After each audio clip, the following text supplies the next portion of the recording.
నేస్తంగా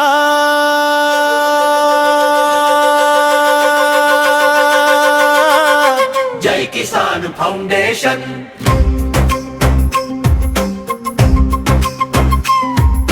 సేద్యానికి సాయంగా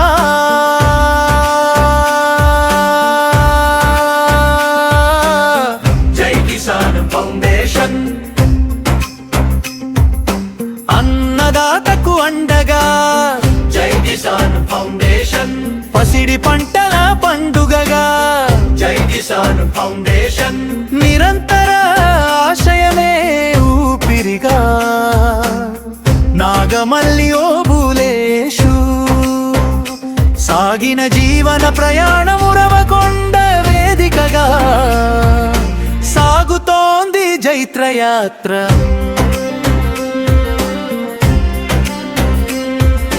రైతుల జీవితాల్లో వెలుగు చిందించే పథం వ్యవసాయం కేంద్రంగా సేవే లక్ష్యంగా జై కిసాన్ ఫౌండేషన్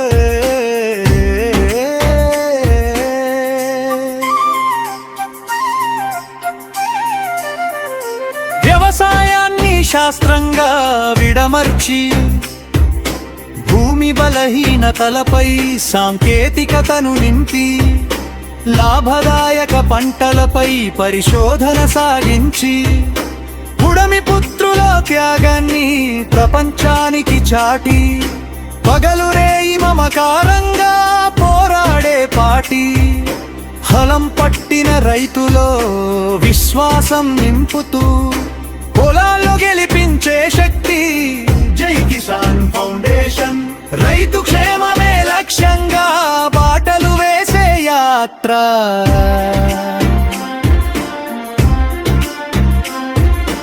రైతు ఆత్మహత్యలు శాశ్వత శాపము కాదని అవి సమస్యలకు ముగింపు కానే కాకూడదని సమస్యల మధ్య ధైర్యానికి దీపమై ఆత్మస్థైర్యాన్ని ప్రతి అడుగులో నింపుతూ వేదనలో కూలిన కుటుంబాలకు వెలుగుగా మరణించిన రైతుల బ్రతుకులకు అండగా నిలచి రైతుల కన్నీటిలో ఆశను చిగురింపజేస్తూ రైతు జీవన శక్తిగా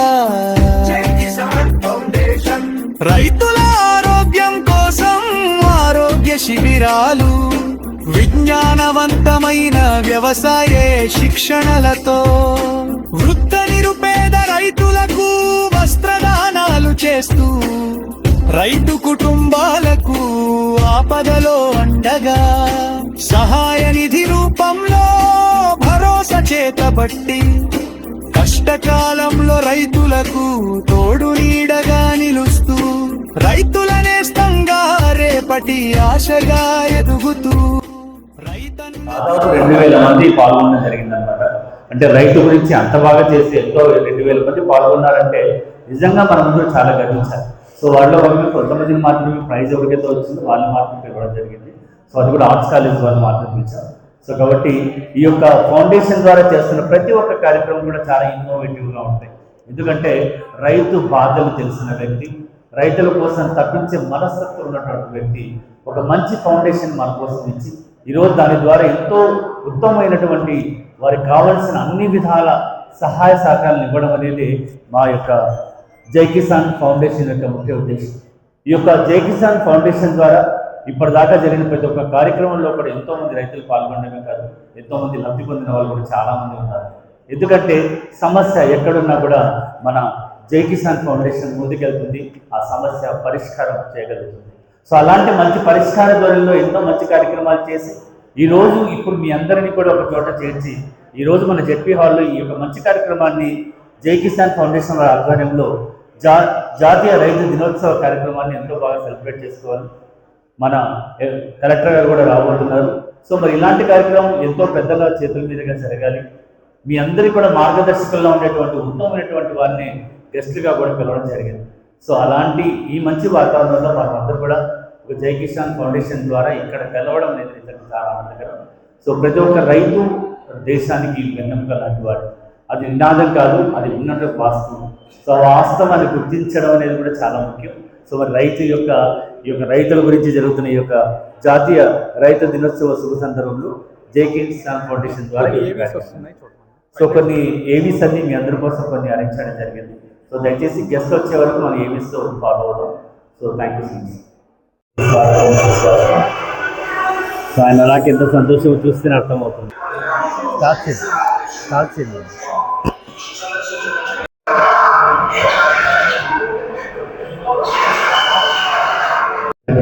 పదాన్ని మన ఉచ్చారణ ధోరణిలోనే మాత్రమే ఉంటుంది. సో అలాంటి రైతుకు ఉన్నటువంటి సమస్యలను పరిష్కారాలు చేయడానికి మనం ఇప్పుడు ఈ యొక్క జై కిసాన్ ఫౌండేషన్ అనేది స్టార్ట్ అయ్యి ఎన్నో మంచి కార్యక్రమాలు చేయడం జరిగింది. అంతేకాకుండా ఈరోజు మనం గొప్పగా చెప్పుకోవాల్సింది కీర్తిశేషులు గౌరవనీయులు శ్రీ చౌదరి చరణ్ సింగ్ గారు. సో ఆయన గురించి మనం గొప్పగా ఎందుకు చెప్పుకోవాలి అంటే మనం భారతదేశంలో ఆయనకు 5వ ప్రధానమంత్రిగా మనం చూసాం. సో అంతేకాకుండా ఒక రైతుకు సంబంధించినటువంటి రైతు బంధువు అని పేరు కూడా ఆయనకు ఉంది. ఆయన యొక్క పుట్టినరోజు సందర్భాన్ని ఈరోజు మనం ఈ యొక్క రైతుల కోసం జరుగుతున్న ఈ యొక్క భారతీయ రైతు దినోత్సవంగా మనం భావిస్తున్నాం. సో అలాంటి కార్యక్రమం ఈరోజు మనందరూ ముందు ఒక మంచి విభిన్నంగా జై కిసాన్ ఫౌండేషన్ వాళ్ళ అవార్డ్స్ ఇవ్వడం జరుగుతుంది. సో ఎన్నో కేటగిరీల్లో ఇక్కడ అవార్డ్స్ అయితే ఇవ్వడం జరుగుతుంది. ముందుగా ఏంటంటే ఉత్తమ రైతు దంపతుల అవార్డు ఉన్నాయి, ఉత్తమ రైతు అవార్డు ఉంది, ఉత్తమ శాస్త్రవేత్త అవార్డు ఉంది, ఉత్తమ జర్నలిస్ట్ అవార్డు కూడా ఇక్కడ ఉంది. సో అలా కాకుండా ఉత్తమ వ్యవసాయ శాఖ అవార్డులు, ఉత్తమ ఉద్యానవన శాఖ అవార్డులు, ఉత్తమ పశు సంవర్ధన శాఖ అవార్డు. సో కొంతమంది విద్యార్థులకు యొక్క వ్యాసరచన పోటీ పెట్టడంలో వాళ్ళకి మంచి గిఫ్ట్ కూడా ఇవ్వబోతుంది. సో ఇలాంటి మంచి కార్యక్రమం ఈరోజు మీ అందరూ ముందు కళ్ళ విధంగా జరగబోతుంది.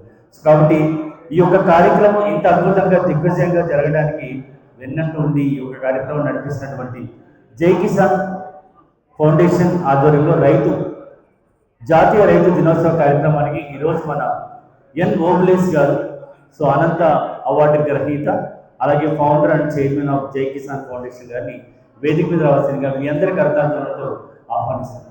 ఎరుబడి క్లాప్తో వెల్కమ్ టు ఓబులేస్ గారు. మనసా వచ్చే ఒక మంచి కార్యక్రమం జరగాలి, రైతుల కోసం పోరాడుతున్నటువంటి ఒక పౌరుడిగా మనం గుర్తిద్దాం. సో ఎందుకంటే ఎన్నో కార్యక్రమాలు ఇందాక ఇప్పుడు డిస్ప్లేలో చూసాం, ప్రాక్టికల్గా కూడా చూసాం.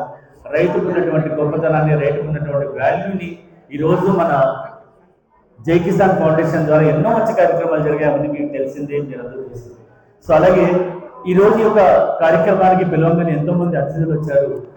అతిథులకు, అతిరథ మహారథులందరూ కూడా మరొకసారి నమస్సుమాంజలి తెలియజేస్తూ జిల్లా వ్యవసాయ అధికారిగా ఉత్తమ బాధ్యతలు స్వీకరించి అందరితోనూ శభాష్ అనిపించుకొని ఈరోజు యొక్క కార్యక్రమానికి మన కోసం వచ్చేసినటువంటి ఉమామహేశ్వరమ్మ గారిని వేదిక రాసిందిగా సవిగా వచ్చింది. ఎవరి క్లాస్.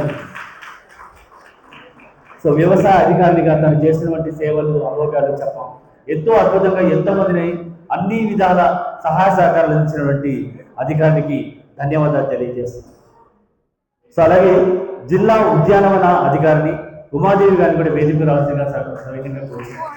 ఉద్యానవన డెవలప్మెంట్స్ అయితే అవ్వచ్చు, ఉద్యానవనం సంబంధించి మేడం గారి సేవలను అవగాహన చెప్పాలి. సో అలాగే జిల్లా పశు సంవర్ధక అధికారి ప్రేమ్చంద్ గారిని కూడా వేదిక రావాల్సిన సవినయంగా కోరుతున్నాం. మరి ఇక అనంతపురంలో ఎవర్ గ్రీన్ హీరో. సో చెప్పాలంటే ఒక గౌరవమైన వ్యక్తి. సో అందరితోనూ మన్ననలు పొంది అందరి మనసులో ఒక మంచి స్థానాన్ని సంపాదించినటువంటి ఏఎఫ్ ఎకాలజీ డైరెక్టర్ గారు మల్లారెడ్డి గారు కూడా వేదిక రావాల్సిన మనిషి ఎంతో ఉత్తమమైనటువంటి వ్యక్తి, ఎన్నో సేవలు చేసినటువంటి వ్యక్తి, అందరినీ నా వాళ్ళు అనుకునే ఒక ఉత్తమమైనటువంటి వ్యక్తి.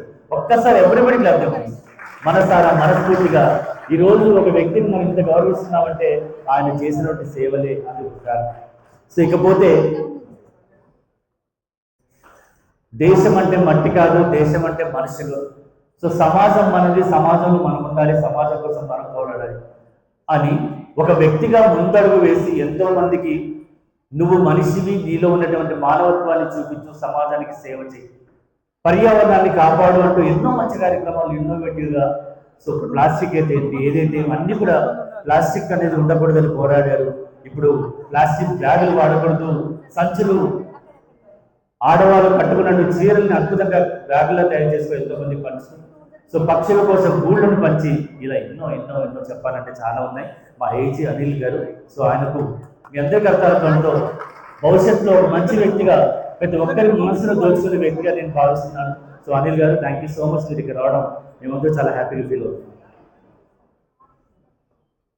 So best agriculture university chairman గారు రామ్ గోపాల్ గారు కూడా వేదిక రావాల్సిన సవినీగా కోరుతున్నాను.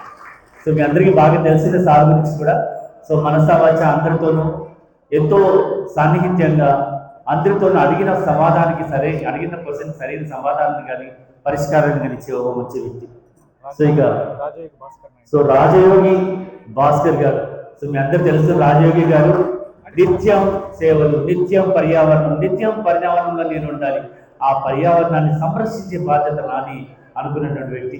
సో ఇంతటి మహనీయులందరూ కూడా ఇక్కడ ఉన్నారు. వీరందరూ కూడా ఒక్కసారి కరతార్థం, మన రైతులందరూ కూడా, రైతు సోదరులు చేస్తున్న అందరూ కూడా కరతార్థంతో ఈ యొక్క కార్యక్రమాన్ని వీళ్ళు మన గెస్ట్గా పిలిచామంటే వీరు మనకు మీ అందరికీ కూడా వీళ్ళ నుంచి నేర్చుకోవాల్సినవి చాలా ఉన్నాయని అర్థం. సో మరి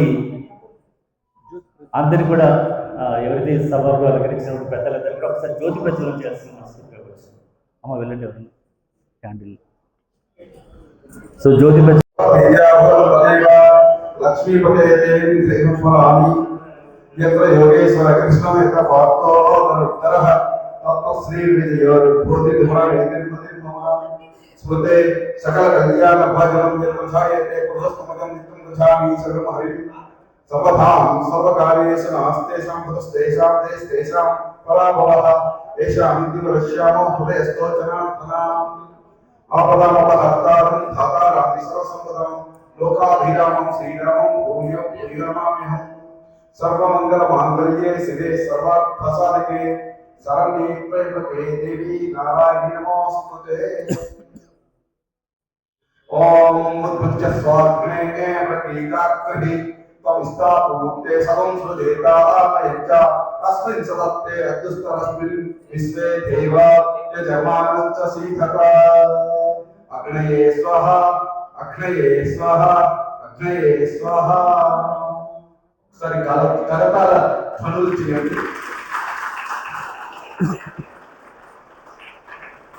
ఈ విశ్వం సమస్తము నిర్వహించబడాలంటే అగ్నిదేవుని సహకారం తప్పక ఉండాలి.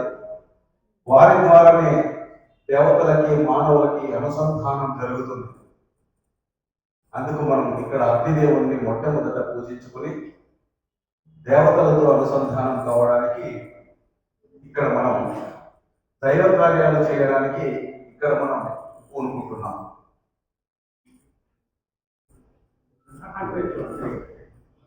ఇక్కడ దైవ కార్యములు అనగా మానవ దేహంతో దైవ కార్యములు ఎలా చేయాలి అన్నది, మానవులకు సమస్త దేవీ దేవతలు సేవలు చేస్తున్నారు, కానీ మానవులు ఎలా చేయాలి అన్న కార్యక్రమంతో ఇక్కడ స్టార్ట్ చేశారు.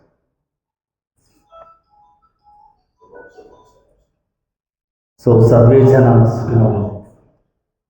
సో కూర్చోండి పర్లేదు ప్లీజ్.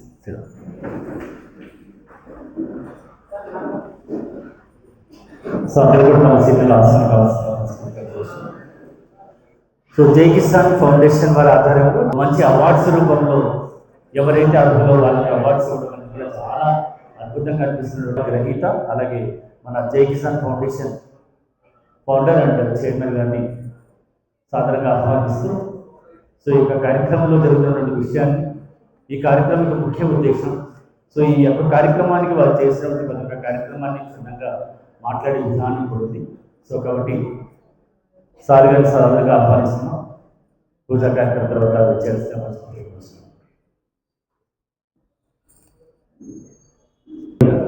జై కిసాన్ ఫౌండేషన్ వివరణ నివాసంగా గోపలేష్ గారిని మనస్ఫూర్తిగా కోరుచున్నాం. సో ఒక్కసారిగా ఒక చిన్న క్లాస్ కావాలి, ఎందుకంటే ఈరోజు కాదు. మీరు చూస్తూనే ఉంటారు ఎంతమంది మనం అవార్డ్స్ ఇవ్వబోతున్నాం. అలాంటి అవార్డ్స్ని మన కోసం ఇచ్చినటువంటి మన ఓబీఎస్ గారికి ప్రత్యేక ధన్యవాదాలు తెలియజేస్తున్నాం. Thank you so much. ఇది కూడా పెట్టుకున్నాం, ఇది అది మనకు రికార్డింగ్ కోసం అందరూ ఎవరు మాత్రమే ఇది పెట్టాలి. అవునా? ఓం శ్రీ అన్నదాతోభ్యో నమః. సమయము 11:10, 1:10 ఆలస్యంగా జరిగింది. కారణం సమయానికి మనం వేదిక దగ్గరికి రాలేకపోయాం. భోజనం 2 గంటలకు ప్రారంభించాల్సి వస్తుంది. 108 మందికి సన్మానాలు చేయాల్సి వస్తుంది. సమయపాలన గురించి మేము 2-3 సార్లు ఫోన్ చేసాం. అనివార్య కారణాల వల్ల ఆలస్యమైందని నేను అనుకుంటూ ఈ ప్రోగ్రామ్ని ప్రారంభించబోతున్నా. ఫస్ట్ మీరందరినీ హృదయపూర్వకంగా పాద నమస్కారాలతో, నా కరతాళ ధ్వనులతో మిమ్మల్ని స్వాగతం పలుకుతున్నా.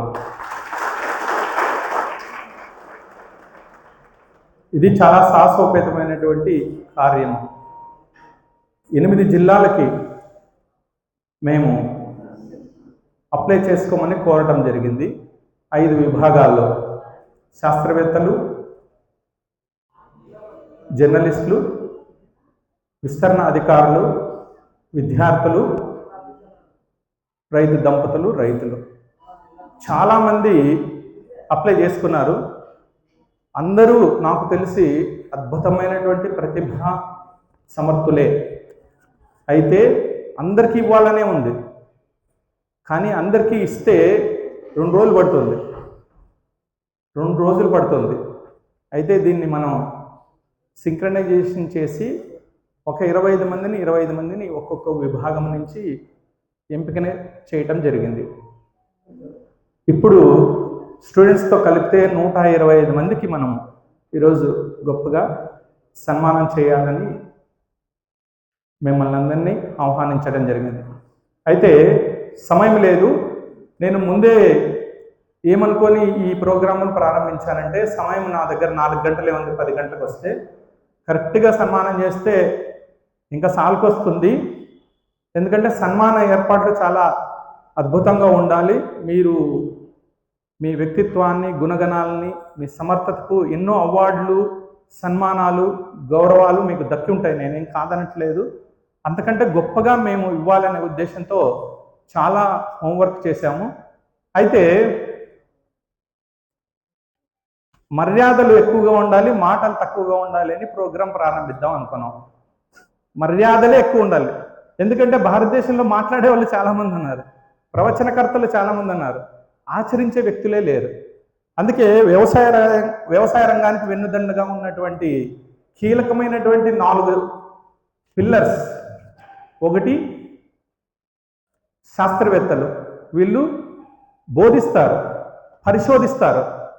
ఈ బోధన పరిశోధనని విస్తరణాధికారులు ఎవరైతే డిపార్ట్మెంట్ ఆఫ్ వ్యవసాయ శాఖ, హార్టికల్చర్ శాఖ, పశుసంవర్ధక శాఖ ఉన్నారో వాళ్ళు విస్తరిస్తారు. ఈ పరిశోధన, బోధన, విస్తరణ ఈ 2-3 కలిపితే రైతులు ఆచరిస్తారు. సో వీళ్ళు ఖచ్చితంగా కావాలి. ఈ 4 కలిపి అనుసంధానం చేసే వాళ్ళే జర్నలిస్టులు. ఎందుకంటే పరిశోధన విశ్వవిద్యాలయాల్లో చేసినటువంటి నూతన సాంకేతికతను ట్రాన్స్ఫర్ చేయాలంటే కేవలము అక్కడ ఉండే ఫలాలు అక్కడే ఉన్నాయి అంటే అర్థం కాదు. దాన్ని మీడియా ద్వారా, ప్రింట్ మీడియా, ఎలక్ట్రానిక్ మీడియా ద్వారా ట్రాన్స్ఫర్ జరగాలి. అందుకనేసి జర్నలిస్ట్కి ప్రత్యేకమైనటువంటి స్థానం కేటాయించి జిల్లాలో 18 మందిని, దాదాపు 38 మంది ఉంటే అందులో 18 మందిని మొదటి విడతలో తీసుకున్నాం. ఇంకొక సంవత్సరం మిగిలిన వాళ్ళని తీసుకుంటాం.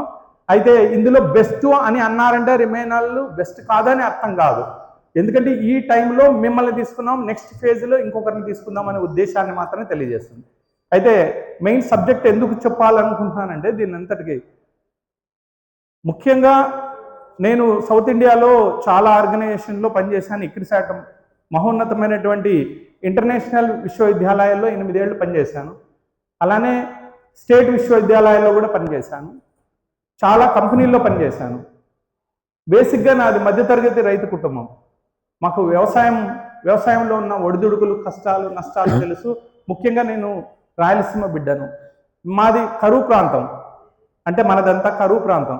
ఇక్కడ ఆత్మహత్యలకు ఎక్కువ పెద్దపీట వేస్తుంది.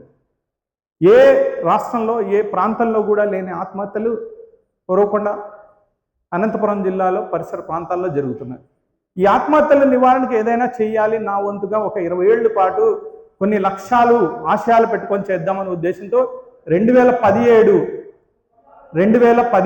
సంవత్సరము డిసెంబర్ 23, ఆ డిసెంబర్ 23కి ఒక ప్రాధాన్యత, ప్రత్యేకత, ప్రాముఖ్యత ఎందుకుంది అంటే డిసెంబర్ 23 మన భారతదేశపు 5వ దివంగత మాజీ ప్రధాని చౌదరి చరణ్ సింగ్ గారి జన్మదినం.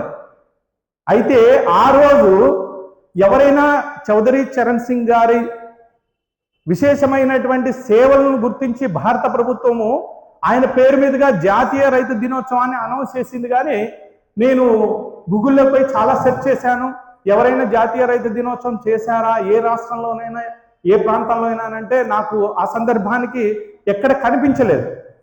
సో అప్పటి నుంచి ఈ జాతీయ రైతు దినోత్సవం రోజే సంస్థను స్థాపిస్తాము అనే ఉద్దేశంతోనే ఆ రోజు జై కిసాన్ ఫౌండేషన్ వ్యవసాయంలో శిక్షణ, రైతులకు రక్షణ అనే ఒక సంస్థను స్థాపించడం జరిగింది.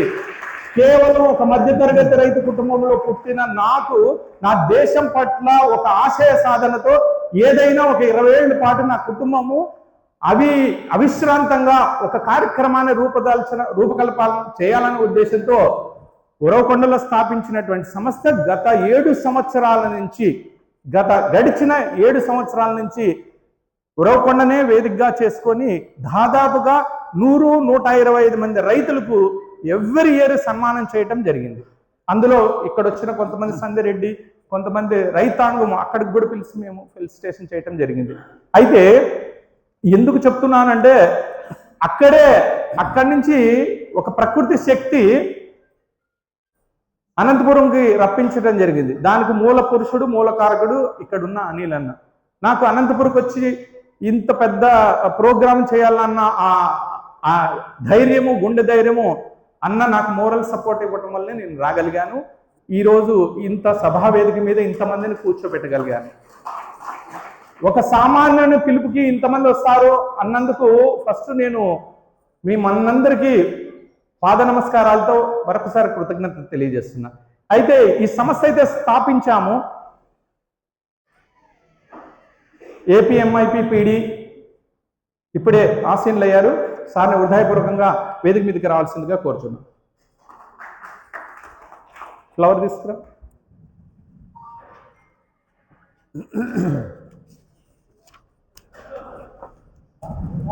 Welcome sir. అయితే సంస్థను స్థాపించాం, ఎలా నడిపించాలనే ఉద్దేశంతో ఒక 6 ప్రధానమైనటువంటి ఆశయాలు పెట్టుకున్నాం. ఏంటంటే మొట్టమొదటిసారిగా మా కళ్ళ ముందు ప్రతిరోజు కనీసం వారంలో 2 సార్లైనా పేపర్లో రైతు ఆత్మహత్యలు జరుగుతుంటాయి. ఆత్మహత్యలు నివారించాలంటే మనం ఎందుకు ప్రయత్నం ఏం చేయాలనే ఉద్దేశంతో ఆత్మహత్య చేసుకున్న రైతు కుటుంబాలకు తక్షణ సహాయంగా ఒక 10,000 రూపాయలు, ఒక 6 నెలల కిరాణా సరుకులు ఇచ్చి ఆయన భుజం పట్టాలి అని ఫస్ట్ పాయింట్ రాసాము. మా దరిద్రం ఏంటంటే రోజు పొద్దున్న లేస్తేనే ఎవరు చచ్చిపోతున్నారా అన్న భయం ఒకటి అంటుకోవడం జరిగింది ఆ పాయింట్ పెట్టినప్పటి నుంచి.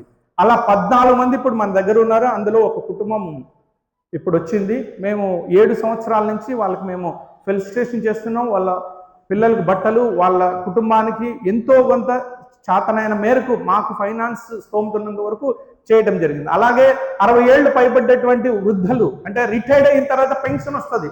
ఇక్కడ ఉన్నటువంటి చాలా మంది అధికారులు, ఉద్యోగస్తులు ఉన్నారు కదా, వీళ్ళందరికీ రిటైర్మెంట్ అయిన తర్వాత వాళ్ళ కష్టానికి ఫలితాన్ని జమ చేస్తూ ఉండి ఒక్కసారిగా వచ్చి ప్రతి నెల ఇవ్వటం జరుగుతుంది. కానీ రైతుకు మాత్రం ఏ రోజు పెన్షన్ విధానం లేదు, సాధారణమైన వ్యక్తితోనే సమానంగా ఉంది. అయితే ఇక్కడ ఏదో మిస్టేక్ జరుగుతుంది.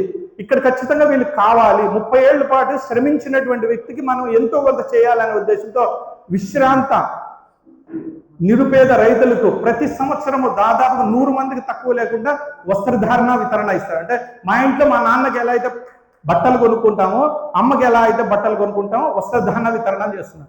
ప్రధానమైన పాయింట్ అది. మిగిలినది ఏంటంటే అందరూ రసాయన సేద్యం చేస్తారు. రసాయన సేద్యం చేసే వాళ్ళంతా అన్నదాతలు కాదు, వాళ్ళ పేరు విషదాత. ఈ రోజే రాసుకోండి. అన్నదాత అంటే నువ్వు ప్లేట్లు పెట్టి అన్నం తింటున్నప్పుడు నీ కుటుంబానికి, నీ శరీర భాగాలకి, నీ బంధుమిత్రులకు అందరికీ కూడా ఆహారాన్ని, ఆరోగ్యాన్ని ఇవ్వాలి. కానీ విషయాన్ని ఇచ్చే వ్యక్తిని మనం అన్నదాత అని ఎలా అని పిలుస్తాం? ఇది బాగా అవగాహన చేసుకోవాల్సిన అవసరం ఉంది. అందుకే ప్రతి రైతుని, రసాయన వ్యవసాయం చేస్తున్న రైతు తప్పని నేను అనట్లేదు, కానీ మార్చుకోవాల్సిన సమయం ఆసన్నమైంది. మీరు కొద్దిగా ఆలోచన చేయండి, అవగాహన చేసుకోండి. అందుకని రసాయన వ్యవసాయం చేస్తున్న రైతులందరినీ సేంద్రియ వ్యవసాయం వైపు, ప్రకృతి వ్యవసాయం వైపు మళ్లించడానికి చాలా విజ్ఞాన కార్యక్రమాలు, శిక్షణ కార్యక్రమాలు, విజ్ఞాన యాత్రలు చేయటము అందులో భాగం. లాస్ట్ది ఏంటంటే, ఎవరైతే వ్యవసాయం పట్ల ఇప్పుడు కాలేజీలకి, స్కూళ్ళకి, ఇంటర్మీడియట్ కాలేజీలకి వెళ్ళి ఒక స్టూడెంట్ లేపి నువ్వేమవుతావు అంటే ఆయన చెప్పేది ఒకటే, నేను అయితే ఐఏఎస్ అంటాడు, లేకపోతే ఇంజనీర్ అంటాడు. మిగిలిండేది ఏది చెప్పడు. ఒక్కరైనా లేసే రైతునవుతాడా అని చెప్తానంటే ఒకరు చెప్పట్లు. అంటే దాని టార్గెట్ తీసుకోవడానికి మనసు ఒప్పట్లేదు. అందుకే ప్రతి కాలేజీలోకి వెళ్ళి ఇప్పటికి దాదాపుగా నా అంచనా ప్రకారం 8వ జాతీయ రైతు దినోత్సవ సందర్భంగా మినిమం 10,000 మందికి ఎస్ఏ రైటింగ్ రాపించారు. 10,000 మందికి. ఈరోజు ఆర్ట్స్ కాలేజీ జడ్జెస్ గారు కూడా ఇక్కడ ఉన్నారు. ఆ కాలేజీలో కూడా 2వ సంవత్సరం రాపించాము. అలా అంటే విద్యార్థి దశలోనే వ్యవసాయం పట్ల మక్కువ తీసుకురావాలి, ఇష్టాన్ని తీసుకురావాలి అనే ఉద్దేశంతో. దాంతోపాటు 6వ పాయింట్ ఏంటంటే రైతు దినోత్సవాలు. భారతదేశంలో రైతుకు రెస్పెక్ట్ లేదు. నా కళ ఏంటంటే స్వాతంత్ర దినోత్సవం భారతదేశంలో ఎలా జరుపుకుంటామో అలానే జాతీయ రైతు దినోత్సవం జరుపుకోవాలి. ఎందుకంటే భారతదేశంలో 70%, దాదాపు 60 నుంచి 70% వ్యవసాయము, అనుబంధ రంగాల్లోనే ఎక్కువ పాపులేషన్ మెయింటైన్ అవుతుంది. భారతదేశ జాతీయ స్థూల దేశీయోత్పత్తి జీడిపి కూడా ప్రభుత్వ ఖజానాకి ఎక్కువగా వ్యవసాయ శాఖ నుంచే వెళ్తుంది, అంటే అగ్రికల్చర్ నుంచే పోతుంది. ఇలాంటి రంగాన్ని ఎందుకు ఇంతవరకు అయింది గౌరవించలేని పరిస్థితి ఏర్పడింది. ఈ గౌరవాన్ని ప్రతి ఒక్కరు ప్రభుత్వమే చేయాలని అనుకోకూడదు. ఎవరు ముందుకొచ్చి వాళ్ళని రెస్పెక్ట్ చేయాలి, గౌరవించాలి. నువ్వు చేసేది, నీకు ఏ సర్టిఫికేట్ రాకపోవచ్చు, నీకు ఏ అప్రిషియేషన్ రాకపోవచ్చు, కానీ నువ్వు చేస్తున్నది మాత్రం మా అందరి కడుపు నింపడానికి అహర్నిశలు రాత్రింపగలు కష్టపడుతున్నావు నాన్న అని ఒక్క మాట చెప్తే ఆయన ఓటమి బాధలో ఉన్నాడు. ఏ ఒక్క రైతు ఆనందంగా లేకపోవడానికి కారణం ఏంటంటే పంచభూతాలు ఆయనతో మామూలుగా ఆడుకోవట్లేదు. 5 పంటలు వేస్తే ఒక్క పంట గెలుపుంటుంది, మిగిలిన 4 పంటలు ఫెయిల్యూర్ అవుతూ ఉంటుంది. ఏదో రూపాన ఫెయిల్యూర్ అవుతుంది. ఎయిదర్ పంట రాకపోవడం, లేదంటే పంట వస్తే గిట్టుబాటు ధర లేకపోవడం, లేదంటే పంట మధ్యలోకి వచ్చి హెవీ రైన్స్ వచ్చి ఆగిపోవడం, లేదంటే న్యూట్రియన్స్ డెఫిషియన్సీ వచ్చి క్వాలిటీ తగ్గిపోవడం, ఎన్నో కారణాలు ఉన్నాయి. సో ఇవన్నిటిని తట్టుకొని నడుస్తున్న ఒక వ్యక్తిని ఒక రోజు పిలిచి, అయ్యా ఈరోజు నీ జన్మదినం, నీకు సన్మానం చేస్తా, నువ్వు చేసిన మంచి పనిని సమాజంలో ఎవరు గుర్తించిపోయినా ఒకరైనా గుర్తించారన్న ఆలోచనతో సమాజం నుంచి వెలువడ్డటువంటి సంస్థే జై కిసాన్ ఫౌండేషన్. ఈ కార్యక్రమము మిగిలిన వక్తలు నాకు తెలిసి అనంతపురం జిల్లాని మాట్లాడాలంటే అనంతపురం కరువు గురించి మాట్లాడాలి. కానీ అనంతపురం కరువు గురించి మాట్లాడాలంటే అనంతపురం కరువుని 50 ఏళ్ల పాటు కళ్ళతో చూసి ఎలాంటి విషయాలను మనం ఇస్తే కరువును పారదోలొచ్చు, రైతుల పెట్టుబడులను తగ్గిస్తూ లాభసాటిగా వ్యవసాయాన్ని రంగరించవచ్చు, అడవులు అంతరించిపోతుంటే పర్యావరణాన్ని అలా పరిశీలించవచ్చు, పరిరక్షించవచ్చు అని నాకు తెలిసి మల్లారెడ్డి సార్ తర్వాత ఇంకెవరు కనిపించలేదు నాకు. ఆయన రాసిన పుస్తకాలు నేను చదివినాను. ఆయనకి నేను ఎక్కడ కనపడినా పాద నమస్కారాలు చేస్తాను. ఏ పండగకి మా అత్త వాళ్ళు అనంతపురం, నేను ఇటుకు వచ్చిన ప్రతిసారి, మా అత్త వాళ్ళ పండుగ పిలిచిన ప్రతిసారి, వచ్చిన ప్రతిసారి ఆయన దగ్గరికి వెళ్ళేసి ఏదో ఒక నెపంతో పోయి పాద నమస్కారాలు చేసి మాట్లాడిచి యోగక్షేమాలు తెలుసుకొని వస్తున్నా. అటువంటి మహానుభావుడు నాకు తెలిసి అనంతపురం జిల్లాకి ఈయన చేసిన సేవలు వెలకట్టలేనిది, వివరించలేనివి. ఆయన మన జిల్లాలో ఉండటం మన అదృష్టం, వరం, పూర్వజన్మ సుకృతం.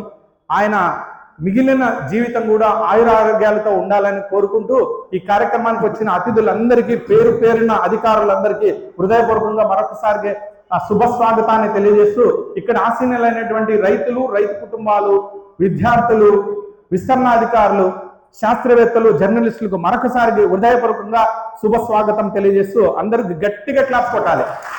జోర్సే మారో, జోర్సే మారో, జోర్సే మారో. Thank you very much. వేదిక పైన ఉన్నటువంటి వ్యవసాయ అధికారులు, సామాజిక కార్యకర్తలు, ముఖ్యంగా నాగమల్లి ఓబ్లేస్ గారు, తర్వాత జై కిసాన్ పరివారము, ఈ కార్యక్రమానికి విశేషించి విచ్చేసినటువంటి రైతు సోదరీమణులు సోదరులు అందరికీ కూడా రైతు దినోత్సవ సందర్భంగా నమస్సుమాంజలు తెలియజేస్తున్నాను. మొట్టమొదట ఇంత చక్కటి ఒక భావోద్వేగమైనటువంటి కార్యక్రమాన్ని నిర్వహిస్తున్నందుకు నేను జై కిసాన్ ఫౌండేషన్, తర్వాత నాగమల్లి ఓబ్లేస్ గారిని మనస్ఫూర్తిగా నమస్కరించి అభినందిస్తున్నాను.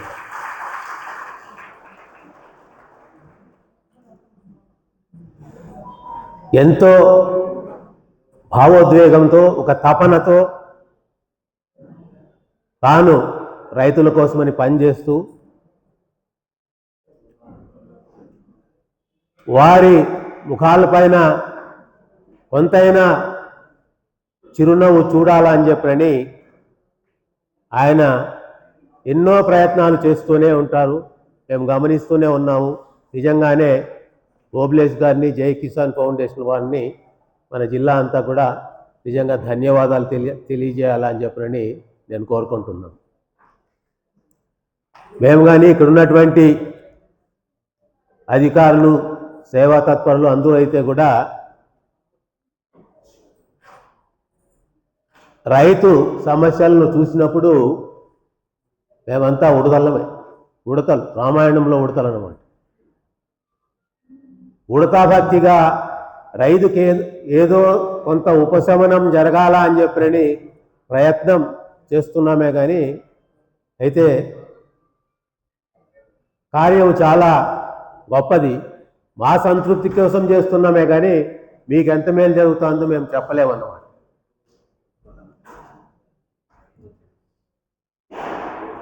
ఈరోజు మనం చూస్తే వ్యవసాయం తీవ్రమైనటువంటి సంక్షోభంలో ఉంది. రైతు ఎంతో దుస్థితిలో, దీనస్థితిలో ఉండాల్సినటువంటి పరిస్థితి ఏర్పడింది అన్నమాట. మనమందరం రైతులమే కాబట్టి చూస్తూనే వస్తున్నాం. రైతులలోనే పుట్టినాం, పెరిగినాం, గమనిస్తూనే ఉన్నాం. రైతు ఆత్మహత్యలు 1997-98 సంవత్సరాల్లో మొదలైనాయి. సిఎల్లో రైతుతో మొదలైతే అప్పటి నుంచి జరుగుతూనే ఉన్నాయి. అయితే మొదట 97 తర్వాత ఒక 15-20 సంవత్సరాల ఆత్మహత్యలు బోరుబావులు ఎండిపోయి జరిగేటివి అన్నమాట. బోరుబావులు ఎండిపోతే దిక్కులేక ఇంకా నాకు ఇల్లు పెట్టుబడి పెట్టింటాడు, చాలా ఖర్చు పెట్టి బావులు వేసుకున్న తర్వాత ఆ బావు నీళ్ళు లేకపోతే ఆత్మహత్యలు చేసుకున్నారు. అయితే ఇప్పుడు ముఖ్యంగా ఈ కొన్ని సంవత్సరాలుగా మనం చూస్తే ఇప్పుడు రైతు ఆత్మహత్యలు ఎందుకు జరుగుతున్నారంటే ఖర్చులు పెరిగిపోయినాయి, ధరలు పడిపోయినాయి. విపరీతమైనటువంటి ఖర్చులు పెరిగిపోవడము, తర్వాత ధరలు అయితే విపరీతంగా తరిగిపోవడం అన్నమాట. సో దానివల్లనే వ్యవసాయం సంక్షోభంలో ఉంది. రైతు చాలా దీన పరిస్థితిలో ఉండాల్సినటువంటి పరిస్థితి ఏర్పడింది అన్నమాట. సో మరి ఈ పరిస్థితి ఉండడానికి చాలా కారణాలు, అనేక కారణాల ప్రభావం ఈరోజు వ్యవసాయం, ఈ రైతు ఈ స్థితిలో ఉండడానికి ముఖ్యమైనటువంటి కారణాలు అన్నమాట. అయితే ఈ సందర్భంగా నేను రైతులను ఉద్దేశించి ఒక 2-3 విషయాలు చెప్పాలనుకున్నాను. అవి ఏమిటంటే, ఇంతకుముందే ఓబ్లేస్ గారు కూడా అందరికీ గుర్తు చేసినారు. మనం ఈ సంక్షోభం నుంచి బయట పడాలంటే ప్రయత్నము రైతు నుంచినే మొదలు కావాలి. రైతే చాలదు, నేను ఒప్పుకుంటాను. రైతే ఈ సంక్షోభం నుంచి తనంతకు తానుగా బయటపడేది చాలా కష్టం. అయినా బయటపడాలంటే అనేక మంది అనేక పాత్రలు పోషించాల్సి ఉంటుంది. ముఖ్యంగా ప్రభుత్వాలు చాలా పాత్ర పోషించాల్సినటువంటి అవసరం ఉందన్నమాట. అయితే దానికంతటికీ కూడా మొదట రైతే మొదలు పెట్టాలా అనేది నా ఉద్దేశం. ఏం చేయాలా రైతు అంటే ఇంతకుముందే సోదరుడు చెప్పినారు గోబులేశ్వర్. మనం అందరం ఇప్పుడు ప్రకృతి వ్యవసాయం తప్పనిసరిగా చేయాల్సినటువంటి సమయం ఆసన్నమైంది.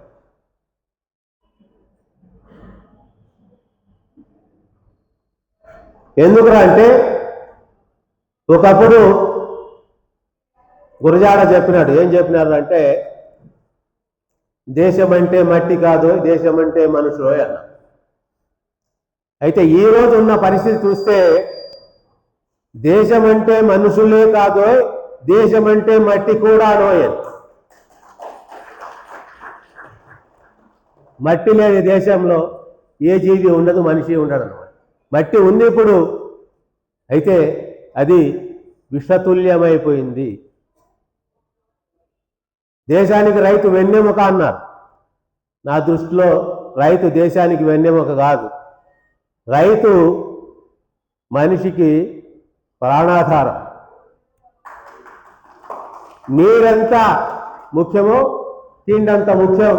తిండి రావాలంటే రైతు వ్యవసాయం చేస్తేనే తిండి వస్తుంది, లేకపోతే రాదన్నమాట. కాబట్టి ఇది ఒక ప్రాణాధారం అన్నమాట. కాబట్టి వెన్నెముక కంటే కూడా చాలా ముఖ్యమైనటువంటి పాత్ర రైతు తిండి ఇవ్వడం ద్వారా పోషిస్తూ ఉన్నారు. ఆ పోషణ ఇంకా మానవ జాతి మనుగడ సాగాల అని చెప్పినంటే మనమందరము కూడా ప్రకృతి వ్యవసాయం వైపు మారాల్సిందే. మారితేనే మనిషికి భవిష్యత్తు ఉంది, లేకపోతే భవిష్యత్తు లేదు. విషమే మనం తింటున్నాం, విషమే మనం పశువులకు పెడుతున్నాం, మొత్తం విషమయం చేసి పెడుతున్నాం. మొత్తం ప్రపంచం అంతా కూడా విషమయమే అయిపోతుంది. ఒక పరిస్థితి వస్తే మనం ఏ జీవ రాశి కూడా బ్రతికేటువంటి పరిస్థితులు కనుమరుగైపోతాయన్నమాట. ఏది కూడా బతకలేదు. మనమే మనుషులే కాదు, ఏ జీవి కూడా బతకలేనటువంటి పరిస్థితి ఏర్పడుతుందన్నమాట. అందుకోసం అని చెప్పినంటే నేను మొదట రైతులను శిరస్సు వచ్చి నమస్కరించి కోరుకునేది ఏంటంటే దయ్యుంచి ఆ వైపు మొదలుపెట్టి ప్రయాణం సాగిద్దాం. రాత్రికి రాత్రి జరిగే పని కాదు ఇది. ఈరోజు రాత్రి రేపటికి మారిపోతాం, రేపటి నుంచి ఇదే చేస్తామంటే రైతుకు కూడా ఈ అవతారం నుంచి ఆ అవతారం ఎత్తడానికి చాలా సమయం పడుతుంది, శ్రమతో కూడుకున్నటువంటి పని. మరి ఆ వైపు ప్రయాణం పోవాలా అని చెప్పనని నేను మొదటగా రైతు సోదరులను ఈ సందర్భంగా విజ్ఞప్తి చేస్తున్నా. రెండవది నేను చేసేటువంటి విజ్ఞప్తి ఏమిటంటే రైతులకే ముఖ్యంగా ఏక పంట విధానం అనేది ప్రకృతికి వ్యతిరేకం. ఏదైనా కానీ ఒకే పంట పెట్టాం, నీకు 5 ఎకరాలు ఉంటే 5 ఎకరాలు టమాటా పెడతా, లేకపోతే చీనాకాయ పెడతా, లేకపోతే ఇంకొకటే పెడతా అనేది ప్రకృతికి విరుద్ధం.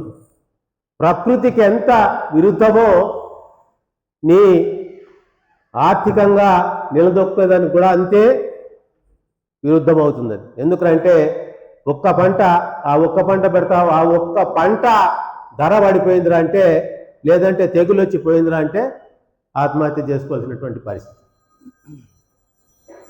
దానికోసం అని చెప్పండి ప్రకృతి మనకు చెప్పింది మొట్టమొదటి పాఠం ఏమిటంటే జీవ వైవిధ్యం. జీవ వైవిధ్యం ఉన్నప్పుడే ఒక సమతౌల్యత అనేది ఏర్పడుతుంది. ఆ సమతౌల్యత రావాలా, రైతుకు కూడా ఆర్థికంగా కూడా సమతౌల్యత ఉండాలంటే నీవు వివిధ రకాలైనటువంటి పంటలను పెట్టాల్సి ఉంటుంది. ఏదో ఒక పంటల అధోపాతాల నీకు పోయినా ఇంకొక పంటలో నీకు అంతో ఇంతో వస్తుంది. మనం ఏదో నిలదొక్కోగలుగుతాం. ఒకే పంట పెట్టి వ్యవసాయం చేయడం రైతు అంటే దాని అర్థం ఏమంటే నువ్వు వ్యవసాయం చేయడం లేదు, జూదం ఆడుతున్నావు లెక్క. దానిపైన పెడతావు పెట్టుబడి, అంతర్బాహర అన్నట్లు. బాహర్ అయితే వెళ్ళిపోతుంది. అదే నీకు 2 ఎకరాలు ఉన్నా కానీ 3 పంటలు పెట్టుకున్నా, ఎన్ని ఎకరాలు ఉన్నా కానీ నీకు వీలైనన్ని పంటలు, కూరగాయలు, పండ్ల తోటలు, ధాన్యాలు ఏవైతే అవి కొంచెం పెట్టుకుంటే తప్పనిసరిగా నీకు ఆత్మనిర్భరత ఏర్పడుతుంది. సెల్ఫ్ రిలయన్స్ అంటాం. ఒక రకమైనటువంటి రిసిలియన్స్ అంటాం, ఆ రిసిలియన్స్ అనేది ఉంటుందన్నమాట.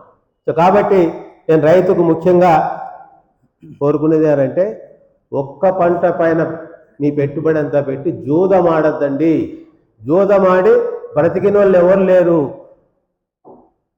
మహాభారతంలో కౌరవుల నుంచి ఈ పొద్దు జూదమాడేటువంటి వాళ్ళు, ఆన్లైన్లో ఆడేటువంటి వాళ్ళ వరకు ఎవరు చూసినా జూదమాడి ఎవ్వరు జీవించలేదు. కాబట్టి ఆ జూదం వద్దు. ఇప్పుడు నేను చెప్పేటివి కొంచెం శ్రమతో కూడుకున్నటువంటి పనులే, అయినా కానీ మనకు కొంత ఆత్మనిర్భరత రావాలంటే తప్పనిసరిగా ఇవి చేయాలన్నమాట. ఇక ప్రభుత్వం నుంచి పెద్దవాళ్ళు ఎవరు లేరు, ఉన్నటువంటి వాళ్ళంతా జిల్లా అధికారులే ఉన్నారు ఇక్కడ. అయినా రైతులు మీరు మీ మార్గాల ద్వారా ప్రభుత్వం దృష్టికి తీసుకుపోవలసినటువంటి అంశాలు ఒక 2-3 మీ ముందు ఉంచాలా అని చెప్పి అనుకున్నాను. ఈరోజు వస్తారేమో అనుకున్నాను, మన ఆర్థిక మంత్రి గారు వస్తారేమో, మంచి అవకాశం దొరికిందిలే, ఆయనతో 2 విషయాలు చెప్దాం అనుకున్నాను నేను. అయితే ఆయన రాలేకపోయినారు. ఈరోజు కలెక్టర్ గారైనా వస్తారేమో అనుకున్నాను, అయినా ఆయన కూడా రాలేదు. అయినా కలెక్టర్లు కూడా ఈ కాలంలో వాళ్ళ చేతుల్లో ఉన్నది కూడా చాలా తక్కువే. ఆయన్నే అందుకు నిర్ణయాలు తీసుకోవాల్సి ఉంటుందన్నమాట. సో అందుకోసమని నేను ప్రభుత్వం దృష్టికి తీసుకుపోవాలా అనుకున్నటువంటి ఒక ముఖ్యమైనటువంటి విషయం ఏమిటంటే ప్రభుత్వము ఆహారం పైన చాలా ఖర్చు పెడుతుంది. ప్రభుత్వ హాస్టల్స్లో కానివ్వండి, ICDS ప్రోగ్రాంలో కానివ్వండి, తర్వాత మన ఫెయిర్ ప్రైజ్ షాపులకు సంబంధించి కానివ్వండి, మధ్యాహ్న భోజనానికి సంబంధించి కానివ్వండి, ఈ విధంగా ఎన్నో రకాలైనటువంటి ఆహార పదార్థాలు ప్రభుత్వం సేకరించి వాటిని ఈ విధంగా ఈ కార్యక్రమాల కింద పెడుతున్నారు. నేనేమి అడుగుతున్నానంటే ఆ సేకరణ ఏదో మీరు రైతుల నుంచి ప్రత్యక్షంగా చేయమని చెప్తున్నారు. ఎందుకంటే ఎప్పుడైతే రైతు నుంచి లేదా రైతుల సంస్థలు ఏవైతే ఇప్పుడు ఫార్మర్ ప్రొడ్యూసర్ ఆర్గనైజేషన్స్ అని చాలా ఉన్నాయో ఆ రైతుల నుంచి కానీ ఈ రైతు ఉత్పత్తిదారుల సంస్థల నుంచి కానీ ఎప్పుడైతే ప్రొక్యూర్ చేస్తారో అప్పుడు రైతుకు గిట్టుబాటు ధర వచ్చేదానికి అవకాశం కొంతవరకు ఏర్పడుతుంది. ప్రభుత్వాలు ఇప్పుడు ఏం చేస్తున్నారంటే ఆ ప్రొక్యూర్ చేసుకునేదంతా కూడా ప్రైవేట్ కాంట్రాక్టర్ల ద్వారా చేసుకుంటున్నారు. ICDSకి ఎవరు సరుకులు ఇస్తారు? ICDSకి అంతా కూడా ఏదో 1-2 కాంట్రాక్టర్లకు అప్పచెప్తే ఆ కాంట్రాక్టర్లు ఏదో రకంగా కొని వాళ్ళు లాభం చేసుకొని ప్రభుత్వానికి ఇస్తున్నారు, కానీ రైతుకైతే పెద్దగా ఉపయోగం ఉండడం లేదు. సేమ్ థింగ్ మన ఫెయిర్ ప్రైస్ షాపుల్లో అయినా అంతే, మధ్యాహ్న భోజనానికైనా అంతే, ICDS కార్యక్రమానికైనా అంతే, హాస్టల్స్లో అయినా అంతే, ఎక్కడైనా అంతే. మొట్టమొదట ప్రభుత్వం చేయాల్సినటువంటి పని ఏమంటే ధరలు అంతో ఇంతో రైతు పండించిన తర్వాత అంతో ఇంతో రైతుకు చేతికి రావాలంటే ఆ ఉత్పత్తులను ప్రత్యక్షంగా రైతు నుంచి ప్రభుత్వమే కొనల్లా. ఇది కొంచెం కష్టమైన పనే కానీ అసాధ్యమైనది కాదు. కష్టమైన సమస్యలకు సులభమైన పరిష్కారాలు ఎక్కడ ఉండవు, కష్టమైన పరిష్కారాలే ఉంటాయి. సో కాబట్టి ఇది ఒక ముఖ్యమైనటువంటి విషయం, చేయదగింది నేను చెప్పేది. రెండవది ఏంటంటే మద్దతు ధర ప్రకటించిన తర్వాత ప్రభుత్వాలు దాన్ని కొంచెం సీరియస్గా తీసుకుని ఆ మద్దతు ధరకు తక్కువైనప్పుడు తప్పనిసరిగా ప్రొక్యూర్ చేసుకునేటట్లు ఉండాలి. అయితే ఇప్పుడు మద్దతు ధర ప్రకటిస్తున్నారు, అయితే టైంలో ప్రొక్యూర్ చేసుకోవడం లేదు. ఉదాహరణ మొక్కజొన్న, చాలా రకాలు అనేక రకాలైనటువంటి కందులు కానివ్వండి, తర్వాత వేరుశనగ, ఇట్లాంటివి కూడా మద్దతు ధరలు అయితే ప్రకటిస్తున్నారు, కానీ ప్రొక్యూర్ చేసుకోలేనందువలన రైతులు ధరల్లో చాలా నష్టపోవాల్సినటువంటి పరిస్థితి ఏర్పడుతోంది.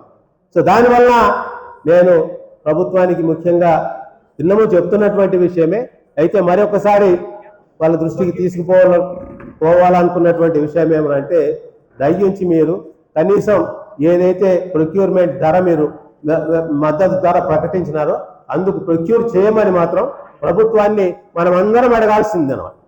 రైతులే దాన్ని ప్రభుత్వానికి దృష్టికి తీసుకుని అడిగి చేయించుకోవాల్సినటువంటి అవసరం ఉందన్నమాట. ఇవి కనీసం ఇప్పటికే ఉన్నటువంటి విధానాలకు లోబడి రైతులకు చేయగలిగినటువంటి పనులు ఇంకా చాలా ఉన్నాయి. చాలా అంశాలు ప్రభుత్వాల ఆలోచనలోకి రావాల్సినటువంటి అవసరం ఉంది. మరి వేర్వేరు సందర్భాల్లో వాటిని గురించి కూడా మనం చర్చించుకోవచ్చు. అయితే ఇప్పటికే చాలా సమయం ఎక్కువైంది కాబట్టి ఈ అవకాశం నాకు ఇచ్చినటువంటి ఓబ్లేష్ గారికి, జై కిసాన్ ఫౌండేషన్ వారికి నేను మనస్ఫూర్తిగా ధన్యవాదాలు తెలియజేస్తూ విరమించుకుంటున్నాను. చాలా తక్కువ ఉంది. సో ఇప్పుడు ఒక వ్యక్తి రైతు గురించి పాట పాడతారు. కరుసీమానంత కథ విన్నారా, బతుకు చితికిన రైతన్న వెదకన్నారా, ఆ కరువు చేసిన గాయాన్ని తాకి చూస్తారా, అనుమనుల అల్లాడే తీరును చూస్తారా, అనుమనుల అల్లాడే తీరును చూస్తారా, కరుసీమానంత కథ విన్నారా, బతుకు చితికిన రైతన్న వెదకన్నారా, వాన చినుకు లేక భూమి ముందే వీటు వారింది, బోరు బావి చెరువు కొండ నీరు లేక ఏడ్చింది, పంట లేక రైతు బతుకు అగచాట పారాయే, కూలి నాలి పేదోళ్ళ బతుకులే శాపమాయే, ఆ కరువు చేసిన గాయాన్ని తాకి చూస్తారా, అనుమనుల అల్లాడే తీరును చూస్తారా, అనుమనుల అల్లాడే తీరును చూస్తారా, కరుసీమానంత కథ విన్నారా, బతుకు చితికిన రైతన్న వెదకన్నారా,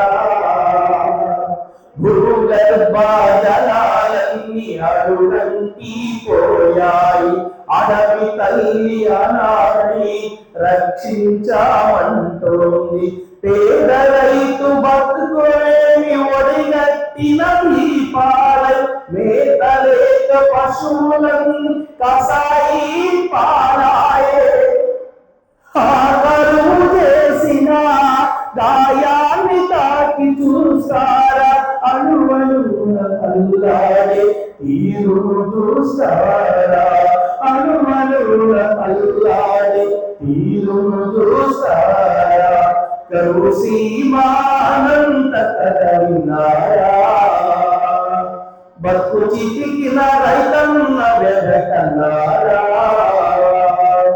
కరువుకు కారణం ఎవరు చేసిన పాపం, మనకు మనమే చేసుకున్న పాపమే ఈ శాపం, విచక్షణ లేకుండా భూగర్భ జలాలన్నీ, విచక్షణ లేకుండా భూగర్భ జలాలన్నీ,